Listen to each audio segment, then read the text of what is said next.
Mel, would you come in and speak to the team about what you do?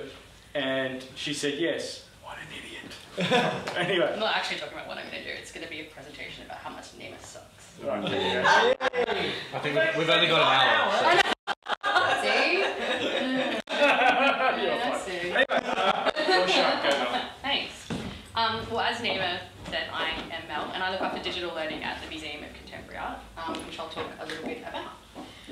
So this is us. We reopened in March 2012 with this brand new wing, which we're super happy and proud with, designed by architect Sam Marshall, with the National Centre for Creative Learning, which is kind of the home of all the stuff that I do, taking up 40% of the building, which is a really big message when you're making an effort to create something such as the new MCA. It kind of says we really prioritise education. It's kind of part, a huge part of what we do. So I sit within the digital media team, but I actually work really closely with the learning team, and basically what they're responsible for are all the public-facing kind of events, programs, workshops, talks, and we have a bunch of activities across lots of different audiences, from kids and families, students, teachers. Yes, I will get to that point. Yeah. Ooh, sorry. That's the point I was going. Yeah. Sorry, that actually might keep doing that. So when we have all of these different kind of talks, we think about 4 different audience groups here, and we keep these guys in mind when we're programming across all the different audiences. And so from the top right, we've got the strollers, bottom right, the snipers, over here on the left and the bottom, the studiers, and up the top, the streakers. And for us, so they represent kind of the 4 archetypes that we think about for people who are visiting the museum. So the guys who just kind of like roll around, they're pretty open to lots of different things, they don't really necessarily have a purpose. The guys that have a specific purpose, like an event, a talk, a workshop, a lecture, an exhibition, they come in, they snipe it out, they leave. These guys here, the studiers, they want to read everything and everything about it. They want to know absolutely everything about what they're looking at.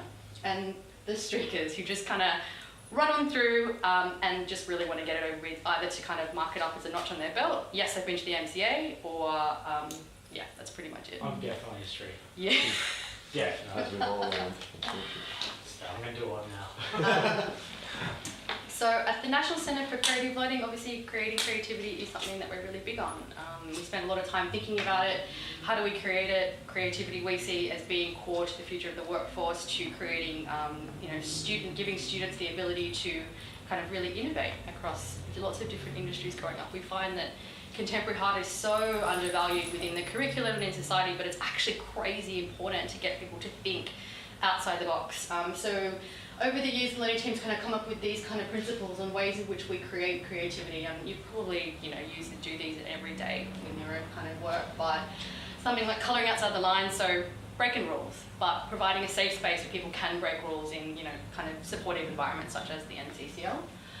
Connecting with artists, so being a contemporary museum, we're really lucky to be able to work with living artists, so that's a huge part of what we do, not only with artworks, exhibitions, creating programs. The last Friday of every month, an artist takes over the entire museum and creates basically a giant club night called Art Bar.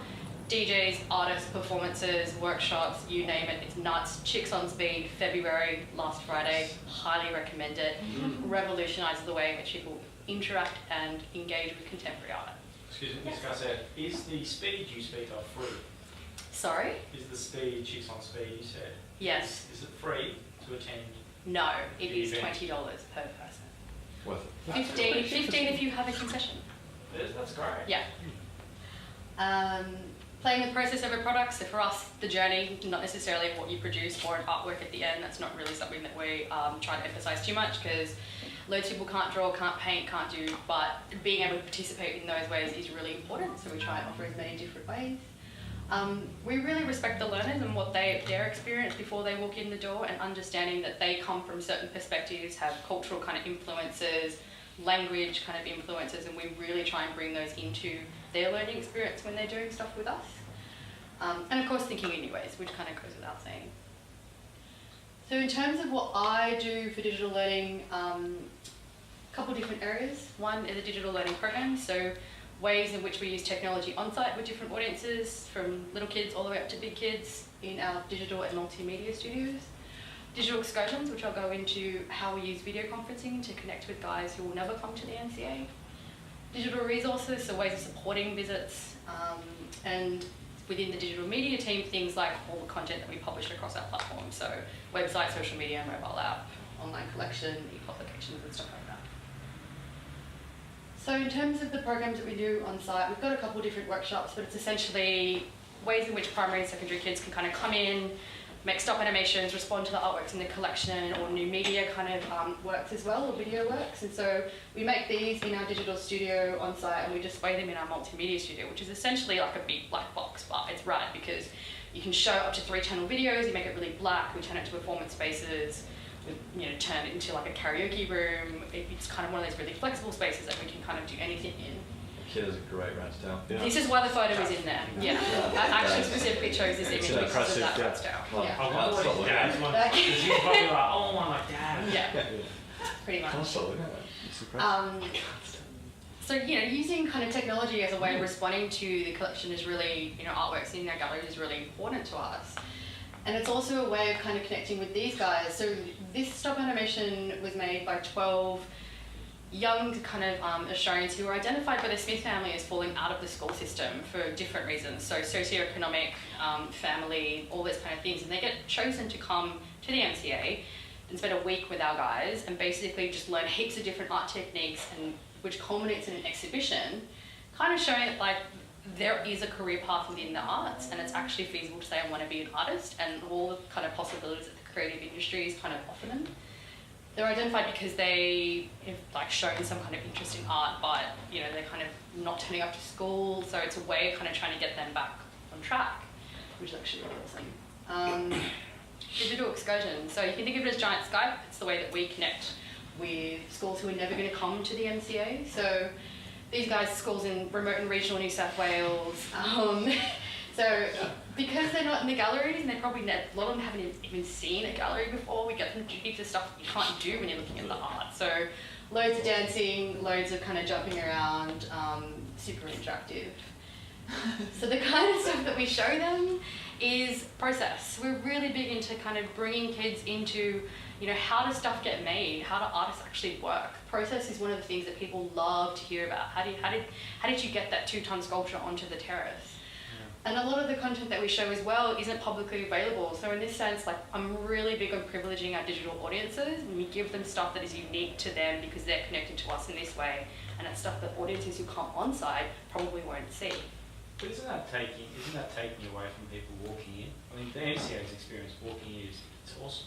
It is, but these guys might never because they're in Norfolk This is Island. the distance. Yeah, so this is all the digital excursions kind of guys. So to date, we've connected with schools.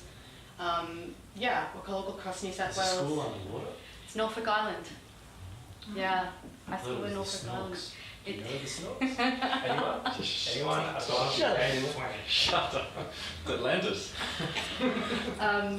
Digital resources, things that we kind of build these resources in PowerPoint. We actually built them in PowerPoint because they're super accessible. Anybody can change it. It means that teachers can change the content for their classroom context.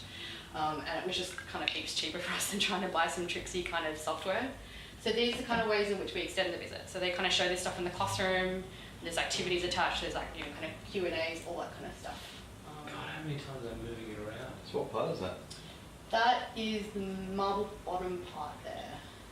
So that was it's a good couple times that work. That's massive, isn't it? Yeah. So they Quite a craned lot it of over content. the building at 2 a.m. 2 a.m. That was the only time. Yeah. Why 2 a.m.? Why not like The crane access. Yeah. The crane was Oh, blocking right. the street, wasn't it? Yeah. That's amazing. How much would a team like that cost? Hundreds of thousands, Yeah, right? crap loads of money. Quite an expensive. And then project. how do you pay for that? Like, A lot of it comes from fundraising specifically for the work. So they might say, okay, we've got to build a commission by Haney Armenius, and we need to raise this amount of money. It's a combination of going to private philanthropy as well as government, foundations and trusts. Jesus. You had a similar experience for the Anish, the giant piecing. Yes, Anish Kapoor. So Yeah. a couple of the mold pieces were so heavy we couldn't put them into the galleries across the floors because we have a heritage building. So they had to get craned in through the skylights, which was really interesting. They just fit. We stuck a couple cameras on the cranes and it's literally like either side. It's, yeah. So the mobile app, which we're pretty happy with, delivering interpretive content, we are really big on not telling people what to think about contemporary art, but we try and give them as much information around the artworks as possible. So things like, how was it made? How did it come together? Where was the artist living at the time? Here's some music the artist was listening to when they were creating this work. It's that idea of creating this beautiful atmosphere and kind of putting people in the artist's shoes. It's something I'm super passionate about, rather than saying, well, this work is about blah, blah, blah, blah, blah, because that's not fun. And we really like to empower audiences to come to their own conclusions about the art. We try and feature the artist's voice as much as possible. So bringing them audio recordings in or quotes from them, that kind of thing. Do you capture those conclusions that people come up with? You know what, that's a huge thing that we're looking at moving forward, is how do we include the audience voice, which I'll talk about at the end. It's That'd one of be the so things cool. that, yeah, we're really, really big on. So the My Gallery function is essentially you star a work and then we email you more stuff about it when you leave. It's got some nice little location awareness that'll tell you all the works that are around you in the galleries. And that kind of stuff also delivers us some really nice information about, you know, traffic, what's happening in the galleries, what are the hotspots, where are people stopping, all that kind of stuff. So the next step for us is being able to convince curatorial to take that data into something amazing when they're creating exhibitions, but it's still quite a traditional. So this is the data that comes out of the mobile users using the mobile watch. Yeah, it's a really old one. It's from the very, very beginning. But when do they switch? Is the blue when they switch it on? Use external today. That's external. That wasn't in the galleries. I just figured that was hotspots. Like the blue is when they turn it on, and then the red is where they're kind of spending most of their time. Yes, most of the time. Yeah. Right, okay. Yeah. And so last year was the first time we ventured into the e-publication territory. So the initial core e-publication had 3 iterations. Beginning, you know, kind of lead up to the exhibition, during the exhibition, and then post, which actually did have, you know, responses from audiences. We got interviewed with a couple different people, different ages, you know, genders, careers, all that kind of stuff, and asked them how they responded to the exhibition, and that went into the e-publication. That's awesome. That was through Apple, the Apple publication model. Yeah. Yes, so there's an MCA Publications app that we have in the store. So all of our kind of stuff is on there. That was an amazing I think there's exhibition. mouse working. Yeah. Yeah. That's working with an iPhone. Very douche. Anyone heard of the snort? So I didn't notice. Did you notice that? So I guess, you know, moving forward, these are 3 things that we're super interested in. So, you know, how do we continue to connect with people who are never going to make it into the museum and offer a different experience for them? The big argument internally is, do we try and replicate the galleries, or do we offer something completely different? I'm pushing for something completely different. I feel like the galleries is a unique experience in itself, and what we offer in the digital space is something completely amazing, and we're still working towards what that might Have look you like. guys ever taken the gallery on the road? Like literally We picked have- up a portion of it and taken it out? Not a portion of the physical gallery. We have lots of touring exhibitions that kind of crisscross the country all the time. Yeah. And of course, including, you know, how do we meaningfully include the audience voice? So loads of other galleries have done things like allow commenting on their collection, which usually results in things like, you know, that looks like a dick, all that kind of stuff. So Excellent. how is that? Yeah. How is that? I find that very meaningful? useful. Oh yeah, that is. Yeah.